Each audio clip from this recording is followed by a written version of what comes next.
Hi everyone, today's video is once again sponsored by Amazon Coins. Amazon Coins is a great way for you to save a little bit of money when you're purchasing in Final Fantasy War of the Visions or any other mobile titles available on the Amazon App Store.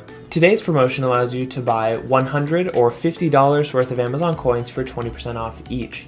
Normally, you would have to buy $500 worth of Amazon Coins, which is a huge amount, but for a limited time you are able to purchase $50 or $100 worth of Amazon Coins at 20% off, which is an amazing deal. Saving money on your purchases in War of the Visions is super easy. All you have to do is purchase Amazon Coins and use them to make purchases in the Amazon App Store version of War of the Visions.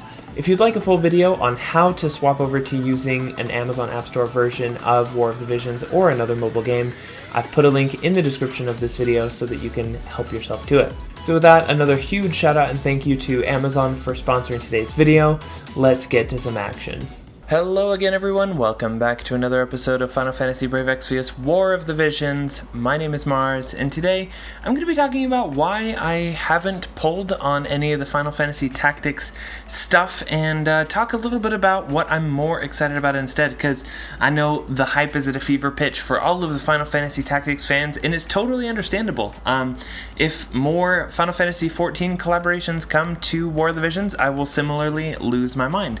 However, that's not happening, and I'm not the hugest Final Fantasy Tactics fan, and I'm looking ahead. That's the bottom line for why I haven't pulled on the Final Fantasy Tactics banners is because I don't like limited time banners, so I try to avoid them as much as possible. And I'm not the hugest fan of Final Fantasy Tactics. I've never really played it, so it's not that I dislike it, it's just that I've never played it. And I'm really excited about the stuff that is coming down the line. So today I wanted to talk about some of the stuff that I'm looking forward to, that I'm considering for myself, that maybe you can think about for future units for you to invest in. The first unit I want to talk about that is quite popular is Glaciala, I think is how I'm going to go with saying her name, and she is really awesome. She has the unique Valkyrie job as well as monk and ninja sub jobs. She's basically a dragoon except better in virtually every way. She's faster, she hits harder, and she is just super cool. Honestly, she's one of the units that I would not mind getting down the road and I would be excited about investing in. Especially because she's kind of the closest thing that War of the Visions has to a chain finisher in the game. If you're familiar with the original Final Fantasy Brave Exvius game, you'll know what chain finishers are. But basically, the idea is that you use other people to build up a chain, and then you use someone like Glaciala to do a huge finishing hit on that chain to capitalize on the chain modifier. And the reason she's so good for this is because she's able to raise her damage cap and do additional damage higher than the 9999 cap that other characters have. So she really is phenomenal for that. And it's a unique ability. She kind of fits a unique role that other people don't play in the game at this point in time. She's water, so she's going to be pretty easy to invest in.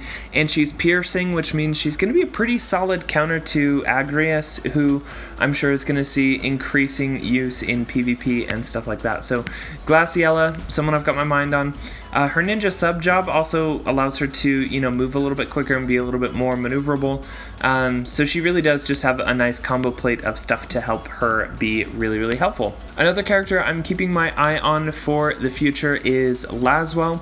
Laswell is from Final Fantasy Brave Exvius, as many of you know, and he is going to be a UR ice slashing damage dealer. He's going to have the Knight of Grand Shelt job similar to the one that Rain has, as well as the Samurai and Dragoon sub jobs.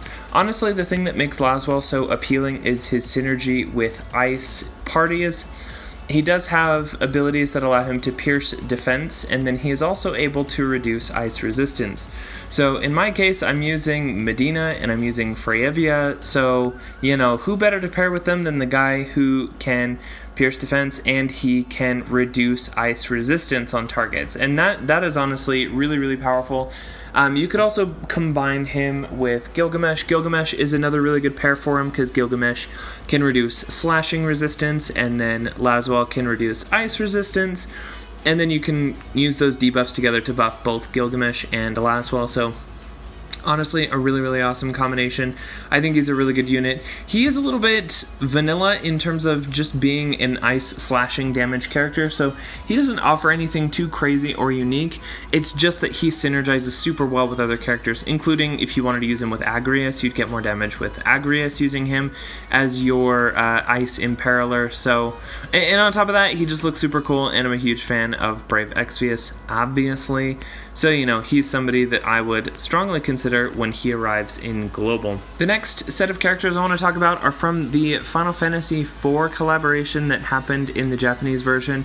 3 very powerful characters showed up at the same time, and they're all UR, and they're all on the same banner, so, you know, may as well talk about them all at once, because yeah, with 3 of them on banner, it may be difficult to get the exact one that you want, but if you're happy with any of them from Final Fantasy IV, it's really not a bad banner to pull on. Between the 3, you have Rosa, Kane, and Cecil that you can acquire. Let's start with Rosa. Rosa is an ice white mage combo character who does a lot of white magey stuff and also is a really solid damage dealer. She has Holy and Sure Aim, which are 2 abilities that cannot be evaded, which is super helpful for PvP, but also for PvE events that have a lot of Mirage or Evade on them, so she's really, really good for that. She also has access to the White Mage sub-job, so she can pick up Curaga and Raise and a lot of these other things that make for a really good White Mage. And then she also has some abilities with her Black Mage sub-job that you could choose as well if you wanted to use her as an Ice Mage. You could do some Ice Magic chains with someone like Medina.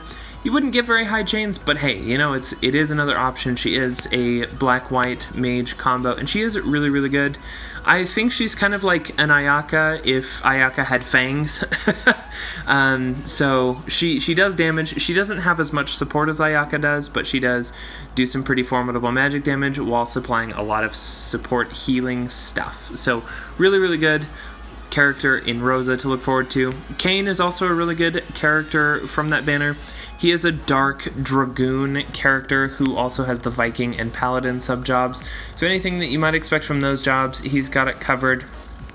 The Dragoon job, he is going to be one of your best Dragoon characters in the game, and so if you're looking for somebody to do piercing damage, he is going to be probably the best one when he comes out, and piercing is going to be really handy for Agrias. Like I said, I'm sure we're going to see Agrias all over the place in PvP, and she's going to be ruining your life in Guild Wars and everything like that, but Kane, because he's a piercing damage dealer, isn't a bad choice to take her on, especially because pierce resisting stuff is not super common. People don't build for it very often because people don't use it very often, but if you want to use someone like Glaciala or Kane to start, you know, ruining people's day in PvP, that's the way to go. Now, of course, the headliner for the banner is Paladin Cecil himself, and he looks amazing. He looks super cool. He is a Luna Paladin white, or light character, rather. And he also has the Soldier and Monk sub-job, so he's got any of the goodies that go with that. Honestly, he is a basic, he's basically kind of a tank slash slasher combo plate, does light damage. He's basically just the next evolution of that sort of tanky slashy sort of character. Really, really good, really handy to have on a team. If you've been without one of those tanky slasher brawler characters in your party, then he's somebody to go for. I honestly think his most comparable analog is Thancred, just because he's not quite like Engelbert where he's super tanky, and he's not quite like Warrior of Light where he's all about that tank life, but he does bring quite a lot of smash with his kit. He does bestow barriers and things like that on allies, which, you know, expands his utility as a tank, but he does also do a fair amount of crowd control and damage and other useful stuff like that. So that's a banner worth looking forward to. All of the Final Fantasy IV main cast on that, really, really good. And a lot of the reason why I haven't really cared too much for Final Fantasy Tactics lately. Another character that I wanted to mention is Lamartha, and she's a really cool looking fire dual gunner character. So she's basically going to be your next evolution of characters like Lucia or Frederica or even Venera. She has dual gunner, and soldier as her jobs, and she is a really fantastic damage dealer just in general. She does a ton of damage. She's great for building ranged chains. If you already have some of the good ranged cards like Frederica's Dream and stuff like that, she's going to be a really natural shoo-in for your party.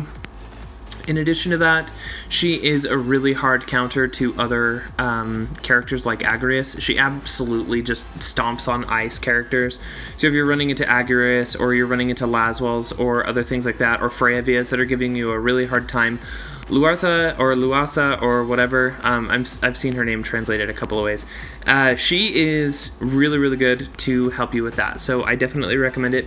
I think one of the things that you can abuse a little bit as well is that her limit burst lowers agility for targets within the range, and it's a line attack, so you can totally knock people out of the agility list and start lapping your opponents using that. Really, really handy.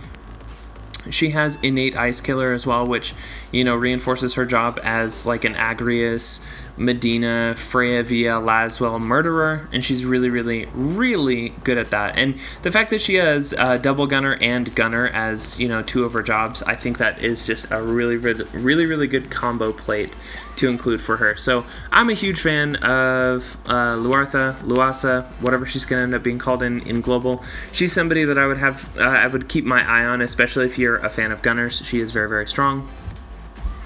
Now, the last character I want to talk about today that I'm looking forward to, and of course there are others that I haven't mentioned. There's Darth Stern. He's got like his dark, you know, self version that's super, super cool. There's also like Howlett and a couple other characters that I haven't mentioned, but these are the ones that I'm keeping my eye on. So if I forgot any that you think are important, say so below. But the last one I want to talk about today is Scar, or at least that's what his name is translated into, and he is really, really cool. He is like, I don't know, for whatever reason, his aesthetic and his kit and everything probably has him as my #1 pick for who I would most like to pull for in the future. He is basically a Thunder version of Medina.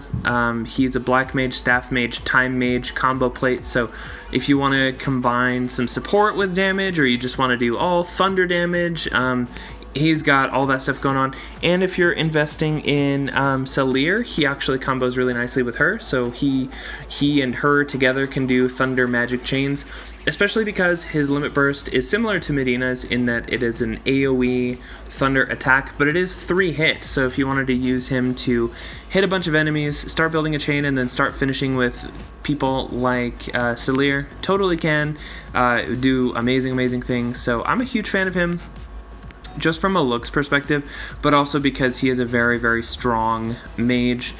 His Rod Wielder subclass does have, you know, some other more utility sorts of things to it, which are really handy.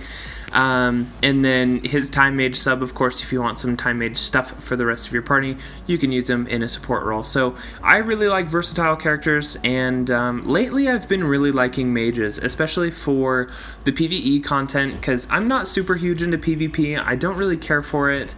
There's nothing wrong with it. It just doesn't resonate with me. It doesn't really draw my attention, and so I don't really build around it. And you know, Scar may not be the perfect character for you know, PvP. I think he'd be fine in the right matchups, but for me, he just looks amazing, and he's gonna be really solid for PvE content. So that pretty much covers it. The reason why I haven't pulled on Final Fantasy Tactics, why I haven't really cared so much about it, and what I'm looking forward to in the future. These are all characters that I'm considering for my own roster, and I think anybody else could consider for their own roster too, whether they want to pull for them when they arrive, or if you happen to get them as an off-banner pull.